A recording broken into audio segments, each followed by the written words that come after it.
Le ministre des Affaires étrangères et de la coopération internationale, M. Abdoulaye Diop, et celui de la Défense et des anciens combattants, le colonel Sadio Camara, ont effectué une visite à Nouakchott, en République islamique de Mauritanie. Les deux ministres étaient porteurs d'un message du président de la transition, le colonel Assimi Goïta, au président mauritanien.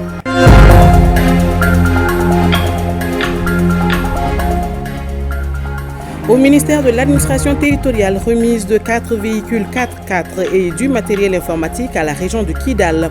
Ce don est destiné à appuyer les autorités de la région pour un bon fonctionnement des services de l'État.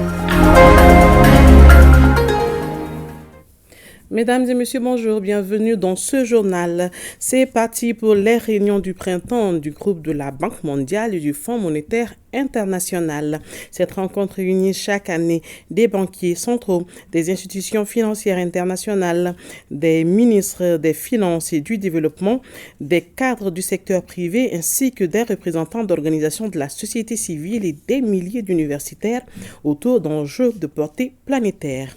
La délégation malienne à l'événement est conduite par le ministre de l'Économie et des Finances. M. Alouseni Sanou rencontrera des personnalités clés du développement et du financement internationaux pour aborder un éventail de sujets dont l'indépendance énergétique, la réalisation des objectifs de développement durable.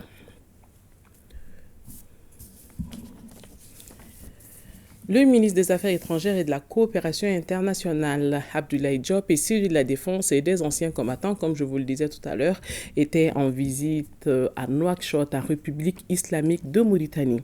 Les deux ministres étaient porteurs d'un message du président de la transition, le colonel Assimi Goïta, au président mauritanien Mohamed Ould Ghazoueni. Les échanges au palais présidentiel ont porté sur le renforcement de la coopération bilatérale et la nécessité de renforcer la coopération militaire pour faire face à la lutte contre le terrorisme et le crime transfrontalier. Envoyé spécial à Nouakchott, Ousmane Daou Sidiki Balou. Pour raffermir et consolider davantage les liens bilatéraux entre Bamako et Nouakchott, le président de la transition, le colonel Assimi Goïta, a dépêché en Mauritanie le ministre des Affaires étrangères et de la coopération internationale Abdoulaye Diop et le ministre de la Défense et des anciens combattants, le colonel Sadio Camara. Après 2h30 de vol, la délégation est accueillie par Mohamed Salem Ould Merzouk, le ministre des Affaires étrangères, de la coopération et des Mauritaniens de l'extérieur, et celui en charge de la défense nationale, Anana Ould Sidi, et l'ambassadeur du Mali en Mauritanie, Mohamed Dibassi. Après cap sur le palais présidentiel pour la remise du message, la coopération entre le Mali et la Mauritanie se porte bien. Il s'agit de l'entretenir, de l'élargir pour qu'elle se renforce davantage. Des échanges constants entre le président Goïta et son frère aîné, le président El Ghazouani, qui ont toujours entretenu une relation de confiance, une relation fondée sur un dialogue constant, une relation fondée sur la conscience que chacun d'eux a de l'importance stratégique des relations entre la République islamique de Mauritanie, mais au-delà, entre nos deux peuples, et que eux, chefs d'État, ont la responsabilité de porter et de pouvoir travailler au quotidien pour pouvoir renforcer. De nos jours, la synergie des actions est plus que nécessaire dans la lutte contre le terrorisme et cette question n'a pas été occultée. Une évaluation de la situation sécuritaire dans notre région, mais en particulier sur ce que la Mauritanie et le Mali peuvent et doivent faire au quotidien pour pouvoir travailler ensemble dans le cadre d'une coordination, dans le cadre d'une synergie d'action, dans le cadre d'un dialogue continu pour pouvoir renforcer la sécurité au sein de nos pays, entre nos pays et travailler pour pouvoir sécuriser le mouvement de nos populations. Les deux parties se quittent sur un au revoir car elles ont promis de se rencontrer très prochainement pour une meilleure coordination de la lutte contre le terrorisme et le crime transfrontalier afin que les populations vaquent librement à leur occupation. Je vous l'annonçais dans les titres mis au ministère de l'administration territoriale de 4 véhicules 4x4 et 2 matériels informatiques à la région de Kidal. Ce don est destiné à appuyer les autorités de la région pour un bon fonctionnement des services de l'État dans la région et répondre ainsi aux attentes de la population. Les équipements ont été acquis par le soutien du président de la transition, le colonel Assimi Goïta. C'est un reportage de Mahamadou Fane. Après la reprise de Kidal par les FAMA et le redéploiement de l'administration, le gouvernement du Mali continue également à renforcer les capacités opérationnelles de cette région. C'est dans ce cadre que le ministre de l'administration territoriale et de la décentralisation, porte-parole du gouvernement, a remis ce matin un lot de véhicules 4x4 et du matériel informatique au gouverneur de la région de Kidal. Ce don a été possible grâce au soutien financier du président de la transition, le colonel Assimi Goïta. Le don dont il s'agit ce matin est composé de 4 véhicules Toyota Hilux, de 5 ordinateurs, de 2 imprimantes couleur et d'une photocopieuse qui ont été donnés au gouverneur de la région de Kidal, je dis grâce à la détermination et à la volonté du chef de l'État. Je voudrais ici exprimer toute ma gratitude au chef de l'État, le président de la transition, son Excellence le colonel Assimi Goïta, pour l'intérêt accordé aux représentants de l'État. C'est vrai qu'il s'agit du retour de l'État, mais c'est également important de dire que ce don permettra de revigorer davantage le moral des hommes sur le terrain, des représentants de l'État, et évidemment d'améliorer les conditions de vie et les conditions de travail de ces représentants de l'État. Avec cette remise, l'État du Mali entend renforcer les services publics qui ont pour mission de répondre aux besoins des populations de la région. Au nom de toute la population de la région de Kidal, qui sera, Inch'Allah, utilisée dans l'intérêt général de la région de Kidal et de l'administration en général, il faut venir servir l'État dans toutes les conditions. On doit servir l'État même si les conditions ne sont pas réunies. Au moment là où l'administration et le gouverneur est sur place, personne n'a droit de rester ici, en dehors de son poste. Donc je renouvelle cet appel à tous les cadres pour qu'on puisse quand même relever les défis ensemble. Le gouvernement prévoit aussi de lancer dans les prochaines semaines un vaste projet de réhabilitation des infrastructures de la région au bonheur des habitants de ces localités. Ici à Bamako, le gouverneur de la région de Kidal, le général de division El Hadj Aggamou, a rencontré ce week-end les 4 ressortissants de Kidal. L'objectif était de recenser les propositions de solutions pour la paix, la cohésion sociale, pour un développement durable de la 8e région. Bernoko Fofana, Aliou Touré. 5 mois après sa nomination à la tête de la région de Kidal, le général de division El Hadj Aggamou prend son bâton de pèlerin afin de réunir tous les fils du Mali. C'est dans cette optique qu'il a rencontré les cadres de Kidal résidant à Bamako. Il faut retenir que le gouverneur, après avoir écouté ses compatriotes, il leur a expliqué les mesures fermes prises par les autorités qu'il est chargé d'appliquer, notamment la restauration de l'autorité de l'État, le retour des populations réfugiées et déplacées, le redéploiement des services socio-économiques de l'État et la reprise effective de leur activité au service des populations, la participation de la population au dialogue intermalien et la fin de la duplicité entre les mouvements et l'État. La vie est très très bien. Tout marche bien. Dans les communes, les gens sont revenus, les gens sont même soignés par nos médecins militaires partout. Donc ça, dans la région de Kidal, il n'y a aucun problème. Les gens, ça marche. Les gens ils reviennent chez eux. Ceux qui acceptent la République, ceux qui sont maliens, il n'y a aucun problème. Ils arrivent même là dans la nuit. Aujourd'hui, c'est la réconciliation dans tous les Mali. Je les ai proposé de se voir, de discuter entre eux, les Kidalois, pour qu'ils arrivent même à tirer une conclusion. Une centaine de personnes étaient présentes à cette rencontre.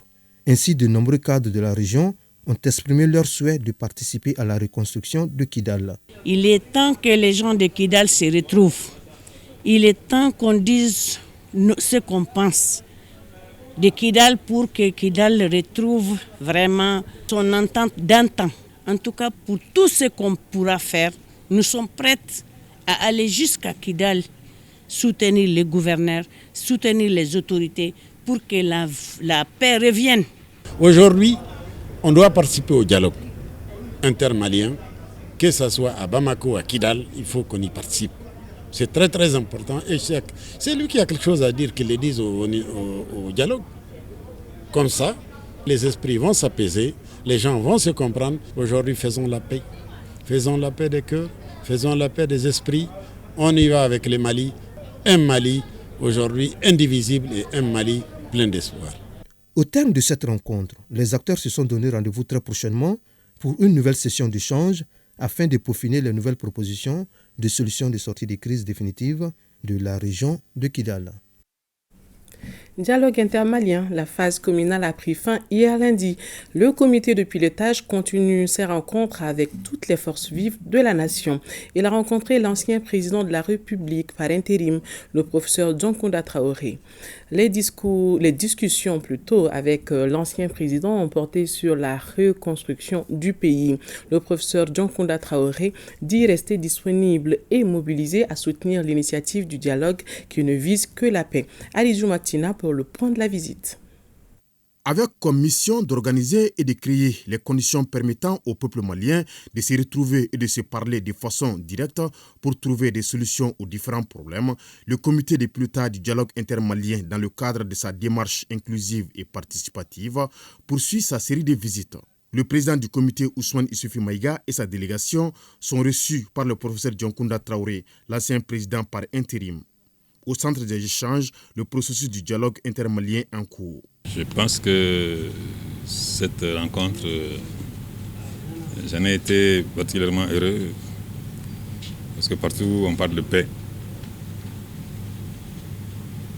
moi je suis heureux de m'y trouver. Et aujourd'hui, la paix entre les Maliens, c'est devenu une chose nécessaire, indispensable. Si nous voulons repartir d'un bon pied, il faut que nous acceptions, que nous comprenions qu'il est absolument nécessaire que nous nous asseyions ensemble, que nous nous parlions en vérité, en toute franchise, en toute liberté, et qu'ensuite nous nous pardonnions mutuellement et que nous décidions de façon consciente de vivre ensemble et de vivre le même destin. Je pense qu'aujourd'hui, c'est la mission qui est confiée à Monsieur le Premier ministre et à ses accompagnateurs, mais nous sommes également mobilisés à leur côté pour que la mission soit menée à bien. En tout cas, c'est une nouvelle chance pour le Mali de repartir du bon pied. Et il ne faut pas que nous la gaspillons. Chacun d'entre vous, chacun d'entre nous a le devoir de faire en sorte que ce soit un succès. Jouissant d'un statut d'ancien chef de l'État, le professeur Dioncounda Traoré, qui bénéficie d'un cabinet de plusieurs personnes où il reçoit quotidiennement des personnalités de différents secteurs, a réitéré son accompagnement au comité de pilotage pour la réussite de sa mission patriotique.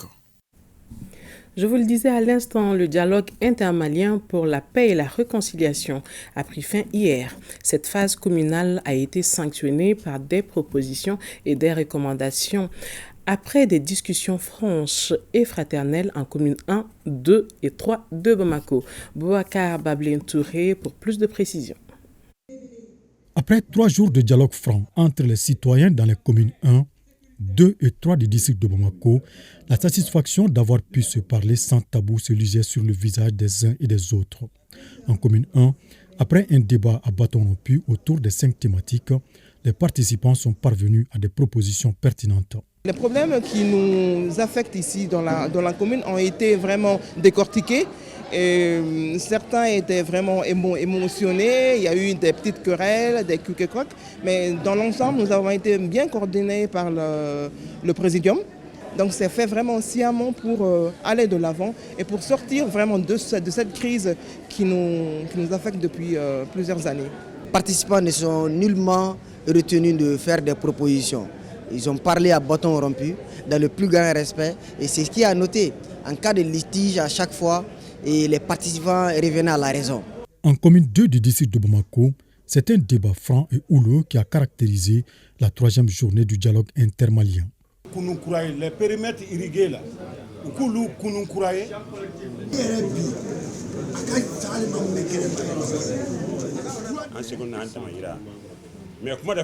des discussions qui ont abouti à des propositions et recommandations. Créer des partenariats bilatéraux avec les pays membres de la CEDEAO. Le rôle du citoyen dans la prévention et la gestion des catastrophes, la protection des points sensibles, le rôle des populations transfrontalières, la surveillance du territoire, le flux migratoire. Il y a beaucoup de thématiques qui ont été discutées, particulièrement les thématiques jeunesse et vie associative. Demander à l'État vraiment d'appuyer la jeunesse d'appuyer la jeunesse, de renforcer dans le cadre de l'employabilité de la jeunesse. Idem en commune 3 où les débats francs et directs ont permis aux participants de faire des recommandations pertinentes dans le sens de la paix et du développement. On a parlé de tous les secteurs, que ce soit l'économie, la sécurité, le développement du pays, surtout l'emploi des jeunes qui est d'actualité maintenant. Si vous voyez que nos jeunes essaient vraiment d'aller à l'extérieur, alors que nous avons dit que le Mali est un pays en chantier, et rien n'a été fait. Bon, moi je pense que tout ce qui a été dit ici, si les autorités essaient de prendre vraiment des résolutions en compte, je pense que ça va marcher. Tous les participants ont parlé sans tabou.